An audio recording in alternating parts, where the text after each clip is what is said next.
প্রিয় বন্ধুরা, যে ফ্যানটি দেখতে পাচ্ছেন এটা কিন্তু এসি ফ্যান না, এটা হলো ডিসি ফ্যান। ডিসি 12 ভোল্টের মোটর দিয়ে এটা চালানো হয়। এই যে দেখতে পাচ্ছেন এর মধ্যে ডিসি মোটর লাগানো আছে, আর এটা চলে হলো এই আপনার রিক্সা বা ভ্যানের ব্যাটারি দিয়ে। দেখতে পাচ্ছেন এটা কিন্তু অনেক বড় ব্যাটারি।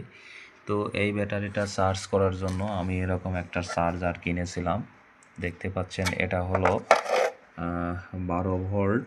দেখতে পাচ্ছেন 120 AH মানে অ্যাম্পিয়ার, 120 অ্যাম্পিয়ার ব্যাটারি পর্যন্ত চার্জ করা যায়। কিন্তু এটা মাস দেড়েক চলার পরে একটা পার্টস নষ্ট হয়ে যায় বা পুড়ে যায়। তো তখন আমি আর একটা এ ধরনের চার্জার কিনে নিয়ে আসি। সেটা আসলে সমস্যা কি, আমি যখন এখানে চার্জে লাগাই, ব্যাটারি চার্জ না হতেই এখানে সিগন্যাল দেয় যে ফুল চার্জ হয়ে গেছে। তার মানে এটা যেহেতু অটো চার্জার, অটোমেটিক, এটা তখন আর যে চার্জ করার জন্য পাওয়ার ব্যাটারির মধ্যে দেয় না, আগেই বন্ধ করে রাখে। কারণ এটা বুঝে নেয় যে ব্যাটারি ফুল চার্জ হয়ে গেছে, আসলে কিন্তু ব্যাটারি ফুল চার্জ হচ্ছে না। তো অনেক কষ্টে সেই চার্জারটা আমি ফেরত দিয়েছি।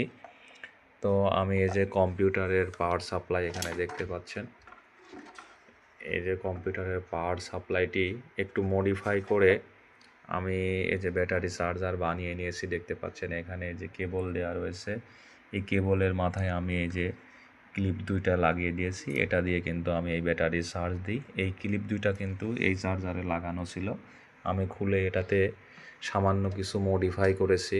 কারণ আপনারা জানেন যে এখানে 12 ভোল্ট আউটপুট হয়, সেই 12 ভোল্ট দিয়ে 12 ভোল্টের ব্যাটারি চার্জ করা যায় না। সর্বনিম্ন 13.5 ভোল্ট হতে হয় অথবা 14 ভোল্ট হতে হয়। তো সেটার জন্য কিছু মডিফাই করতে হয়, এবং এই পাওয়ার সাপ্লাইগুলোতে আর একটু হ্যাক করতে হয়। সেটা হলো যে যদি বড় ব্যাটারি হয়, বেশি অ্যাম্পিয়ারের ব্যাটারি হয়, তখন এই পিন লাগানোর পরে এই পাওয়ার সাপ্লাইটি অটোমেটিক বন্ধ হয়ে যায়। তার মানে এখানে যদি এখান থেকে যদি বেশি অ্যাম্পিয়ার ভোল্টেজ এখানে প্রবেশ করে, তখন কিন্তু পাওয়ার সাপ্লাইটি বন্ধ হয়ে যায়। তো যাতে বন্ধ না হয়ে যায় সেজন্য একটু সিস্টেম করে মডিফাই করতে হয়, যেটা আমি করে দিয়েছি।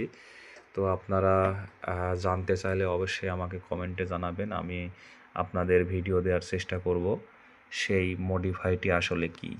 তো এটা কিন্তু লং টাইম চলবে, মানে অনেক বছর চলবে, এটার মতো নষ্ট হয়ে যাবে না। তো সবাই ভালো থাকবেন, পেজটি ভালো লাগলে অবশ্যই ফলো দিয়ে রাখবেন।